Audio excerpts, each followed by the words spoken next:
We got the efficiency study out on Friday. What was your initial reaction reading through all of that?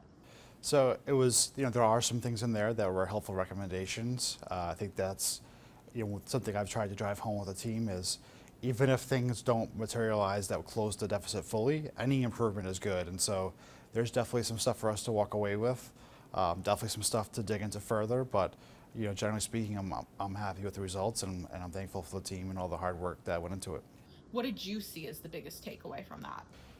I think just seeing that the way that our system operates statewide, so we have urban areas, but we also have a pretty wide presence compared to some of the other agencies, just creates a unique challenge for RIPTA. So I think it was nice to see that kind of recognized. But obviously the bigger concern is that there's not a way to really balance the deficit without service reductions, which I think comes at a cost of like what does the services look to say westerly or some of the different corners of a state, and what does that mean? And I think that's what we're trying to figure out now. Mm-hmm. In terms of the things that you were able to take away from it to implement outside of service cuts that appear necessary, yep, what are some of the other things you want to start implementing? So there's different ways to use some federal funds. There's certain areas of the agency that are, especially administration, especially when it's like procurement or even project management, kind of ancillary, to projects and different things that we're working on. There's some ways for us to get some federal reimbursement for those employees, which will help kind of make that more sustainable as opposed to like cutting those employees and making it more complicated to get things done. I thought that was very interesting. In terms of the budget right now, what's the current deficit? How much more money would you need in order to not change anything? So we've got in a deficit, with the General Assembly's help, we got it down to about $17 million. And then with the recommendations of a study and some trends that we're seeing and some one-time things, we got it down to about 10. So the changes we're talking about today are really to close that $10 million deficit. So that's kind of where we're after right now. We've obviously last week there were several of these hearings. What's been the takeaway, the feedback so far? So we've done 8 of them so far across the state. Just every area we go to, we're hearing the same thing. People rely on these services to get to work, to get to school, get to medical appointments. In some cases, it's connecting communities in a way that some people won't have access to if the services don't exist. So we've heard that routinely from everywhere we've gone. So I think that's the thing that's really hitting our team hard is like, what this impact is to employees and employers and people, and just how do we kind of balance this out and what can we do about it? Are there adjustments that could be made to the proposed cuts right now, or are you kind of stuck in a corner where you don't have this money and so even though it's going to hurt people, you have to do something? I think as we started, it was like, well, maybe we could do this or do that, but then as you've kind of heard how consistent across the state these changes, what these changes look like, I don't know that we have a whole lot of flexibility, but also like the mandate I think has been pretty clear, that we have to do a study and that we kind of needed to look at right sizing the authority, and I think that's what this does.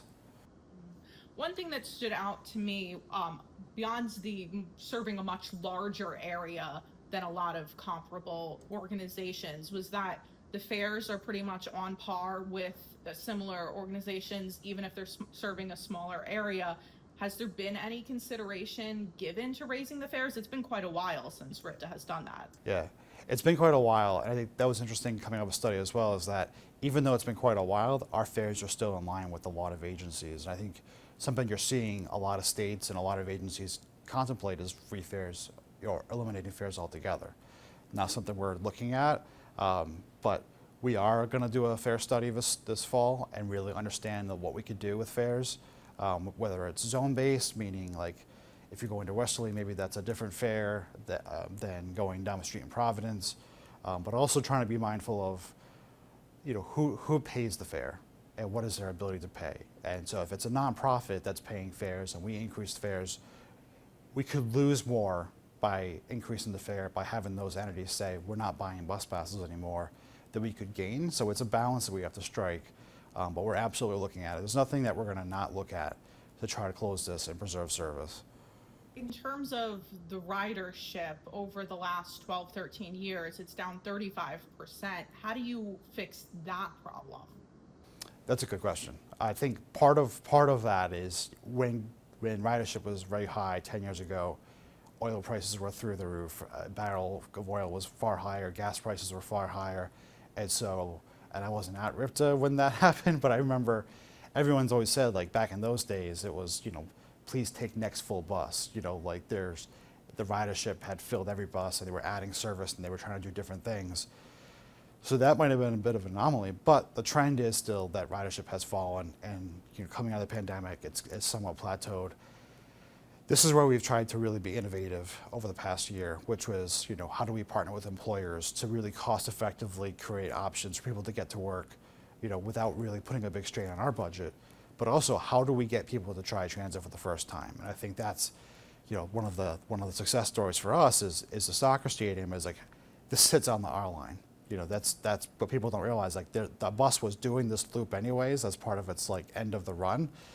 We just simply made it available to soccer fans, and given the short distance, we can't figure out how to get. I don't want to say we can't figure it out, but like, it's unrealistic to charge a fare, at least with the current technology we have in place.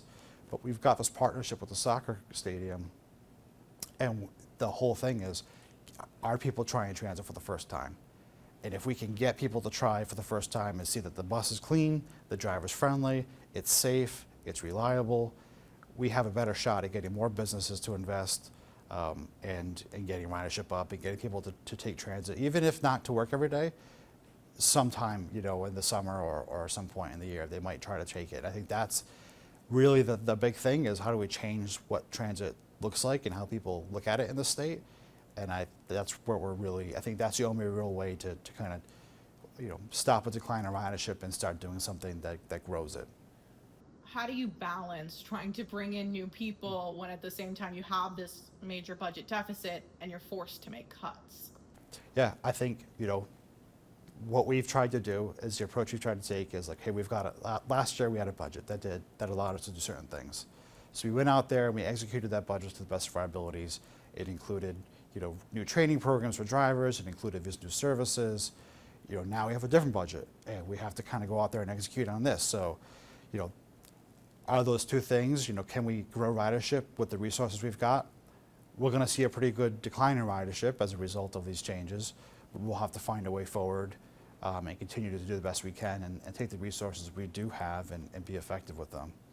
One of the things the General Assembly did this time around was that gas tax increase to help with funding.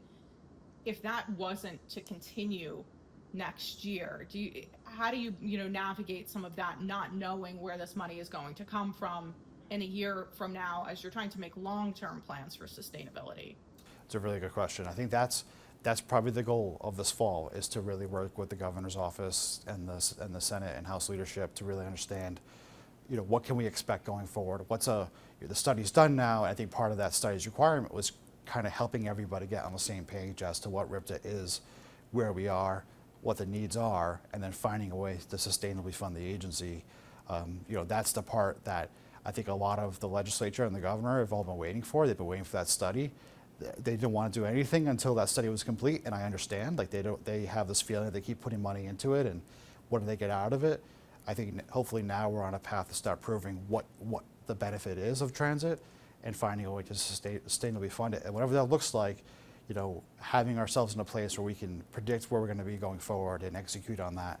And hopefully the state leadership has confidence in the authorities' ability to actually use those resources wisely and effectively. Have you spoken with any of the leadership since the study's been done, gotten their reaction to it? Not in the past 3 days, no. But I expect I'll be talking to nearly everybody this week. I'm curious, just in terms of the next steps for you guys. We've got, I think this is the second to last of the public hearings. There's one more this week. Then where do you go from there? How do you incorporate that feedback into making some of these changes? So the teams are working really hard at every one of these hearings to document kind of what's happening, what's the feedback, and try to get that out to board members, get it out across the agency internally to kind of like understand where we are and what this looks like. I think we'll be finalizing a proposal for the board. We have a board meeting scheduled for this Thursday. We'll be asking them to vote on a final set of proposals. But we also have to understand there's been 12, at the end of it still have been 12 hearings with hundreds of people having provided testimony, as well as tons of letters coming in to us every day. So we want to make sure that we kind of get this right, or as comfortable as we can get with it. So we may have to change these plans a little bit as we go along to be responsive, but the plan today is that we would bring our proposal this week to the board. Has there been any one line or one thing that's on the proposed list of changes that there's been just an overwhelming amount of feedback regarding? It's been consistent across the state, like the services in their areas. That's kind of like, it started out of like, oh, maybe we messed this up, but as we've kind of gone along, you're just seeing like these are big changes to every community. And it's similar stories, people getting to work, people getting to school, helping out a loved one. I don't know that there's any one specific change that has upset people, more than others, but it's been a very consistent stories across the state. The study had found the fixed routes were very efficient and more cost effective than some of the more individual, the non-fixed route services. Yeah. Is there any adjustment that you see moving forward there, reading that in the study? We